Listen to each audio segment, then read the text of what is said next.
So I would like to start at that moment between American Beauty and Six Feet Under. Hmm. You won the Oscar for American Beauty, Hmm. and then you chose to do a TV show Hmm. instead of maybe do another film. Hmm. I would like to know why, the reason of that, and it had something to do with this era, this kind of golden era in television.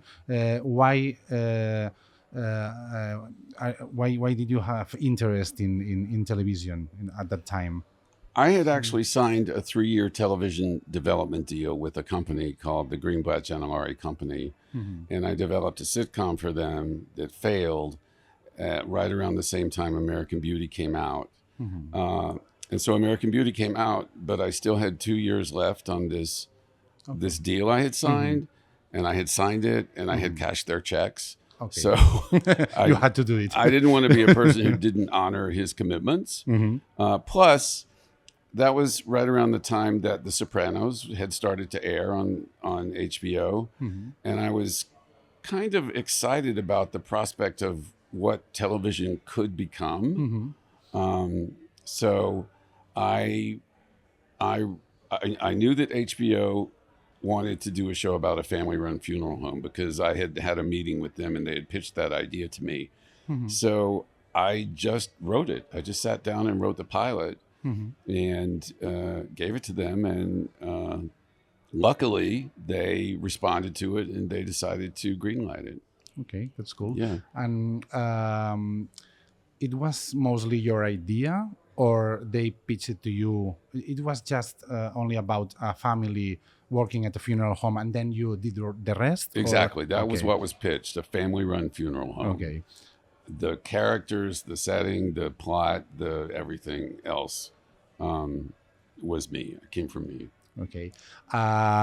You started doing sitcoms. Hmm. I think that the most famous one here was the Sybil Shepherd one. Hmm. What did you learn doing that? Did you enjoy it? Did you how how did you start there? I did not enjoy it. Okay. But I learned discipline. I learned it was important to for for to for one scene to lead to the next. Mm-hmm. You know, because ultimately you want a show where you can't really cut any scene Mm-hmm. because it's intrinsic to the story, to the plot, to Yes. everything. Mm-hmm. Um, I mean, in a lot of ways, it was a great job because you got paid to just come sit in the back of the room and be a smartass and Yeah. pitch jokes. But ultimately, I ended up going up the ranks and ended up actually having to run the show at the end of it. Mm-hmm. And I wouldn't trade those years of my life because I feel like I really learned a lot. But I don't ever want to go back Okay. to that But did because that? Hmm. sitcoms are fun, they're entertaining, they're escapist, but ultimately they're not really about anything particularly deep, Mm-hmm. you I know, understand. Yeah. and they were starting to feel trivial. Yeah, it was just most about the pants or the but maybe that kind of comedy helped you in a way to do the most comedic part in Six Feet Under, or no? Yeah, I Yeah. mean, a Hmm. sense of humor has always been part of how I um, survive Hmm. in the Yeah, of world. course. Um, but yeah, I think it certainly honed that. I certainly became more aware of jokes and how to make things funny and how rhythmically to make things funny. Hmm. Yeah. And I remember watching Six Feet Under 20 years ago. I was 20 years back then, and as a queer person, the depiction of homosexuality Hmm. in the TV show really impacted me Hmm. because it was something that at the time I've never seen on television, especially. So how you approached to that?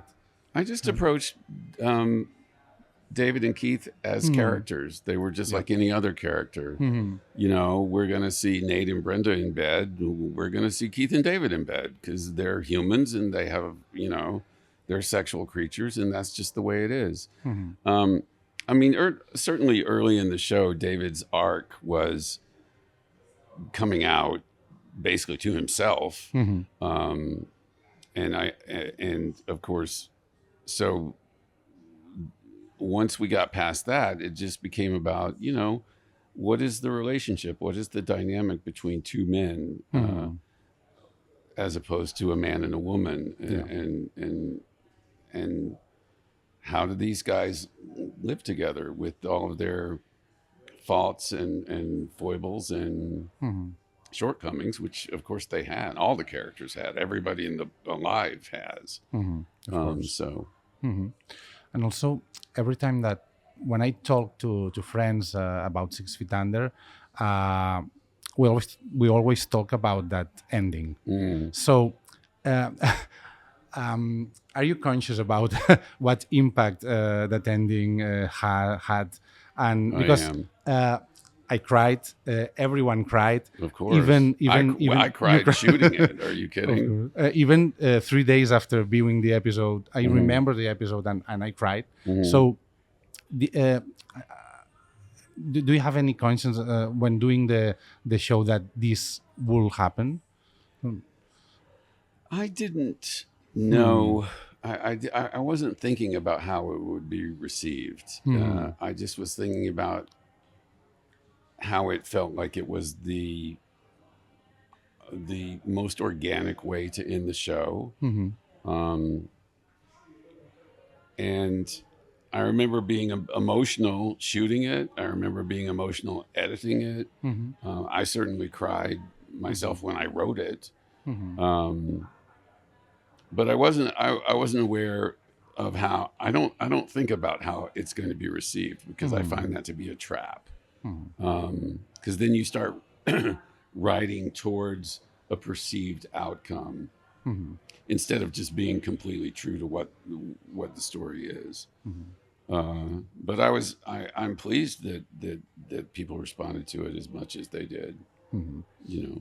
Okay, and after 6 Feet Under, I think you surprised audiences with True Blood, because maybe it was a more mainstream show, but because of the vampires and sex and violence, but it also had like a social commentary. It was your first intention with that show, or did you wanted to do it that way, enjoying this camp aesthetic that the show also has? So what do you think about it? True Blood is based on a series of books. Yes. And I read the books and I thought, this is really fun. This would be a really entertaining show.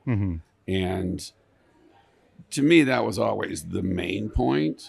The social commentary, excuse me, I'm losing my voice a little bit, was secondary. It was fun, it was fun to sort of like depict current political divisiveness and conquests for social change through the prism of vampires, and a little absurd, but it was mostly fun. I think after 6 Feet Under, I just wanted to do something that would be really fun and really escapist and like an entertainment for adults. Exactly. Yeah, it's not the usual, because this kind of films about vampires, they mostly addressed to for example teenage audiences, and maybe this was the turning point for you. I don't know. Maybe, yeah. So also a couple of years ago, there were reports about a possible True Blood reboot. I think it ended in nothing, but did they consult anything about with you, or?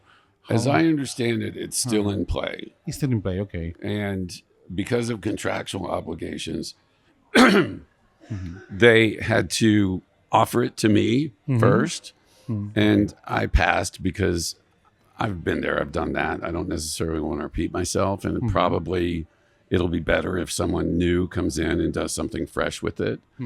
I was a little like, really, you're going to reboot that? Why don't you just make an original show? Because it's so frustrating right now, because in America, all they want to do is reboots and sequels, and and prequels and spin-offs. So in a way, I felt like, well, that's kind of pathetic, but Yeah. you own it. Yes. So you do what you want to do with it. And I would like to ask you also about Banshee and your role as a producer. What interested to you about that series? Well, Jonathan Tropper, who created that show, brought it into my production company and pitched it. And I just thought, that's the best pitch I've ever heard. Oh, wow. So we took it into HBO, Cinemax, which was part of HBO. And they liked it and they greenlit it. And I mean, I was involved a little bit in casting, a little bit in determining where we were going to shoot it. We ended up shooting it in North Carolina. But after that, basically, I gave notes on scripts and notes on cuts. So my input was minimal. It was all Jonathan. He created a great show, Yeah. and I just took it to Cinemax. Okay. And I would like to ask you also about Here and Now. It was a show where in somehow you return to this family drama. And why do you think that show didn't connect with audiences as 6 Feet Under did?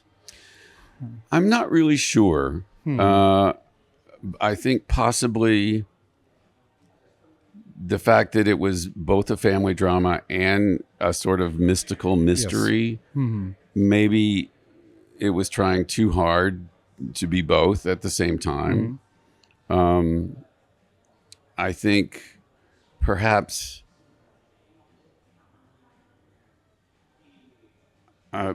people felt like the show was a little too woke in its embrace of multiculturalism political and views and yeah.